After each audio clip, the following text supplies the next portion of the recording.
موقع دیا کہ میں آپ کے بیچ میں آؤں. Thank you sister Christina, thank you F Sunday school ministry.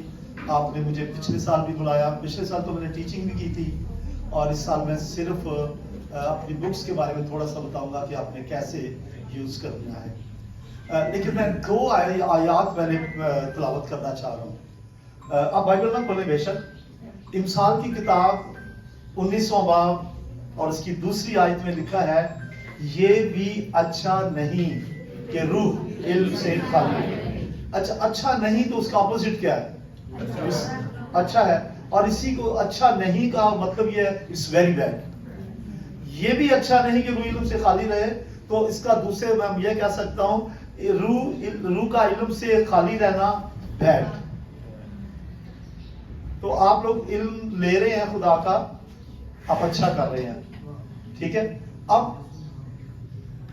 جب آپ اپنے اپنے فیلڈ میں جائیں گے تو آپ نے یہ سوچنا ہے کہ ہم نے تو علم لے لیا, تو تب آپ نے کہنا ہے یہ بھی اچھا نہیں کہ یہ بچے جو میرے پاس آئے ہیں ان کی روح علم سے خالی رہے.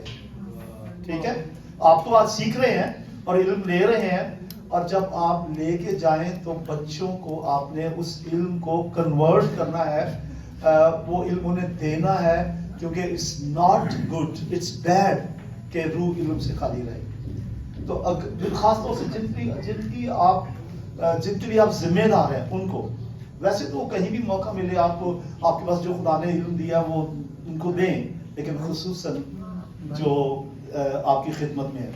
اچھا, اب حزقیل کی 33واں باب اور اس کی 8ویں آیت میں لکھا ہے کہ اگر تو شریر کو اس کی شرارت سے آگاہ نہ کرے, میں اس کو اپنے کنورٹ کروں گا اپنے ورڈز میں, اگر تو ان بچوں کو جو تیرے سپرد کیے گئے ہیں وہ علم نہ دے جو دینا ہے, تو ان کے خون کی باز پرس تجھ سے کی جائے گی.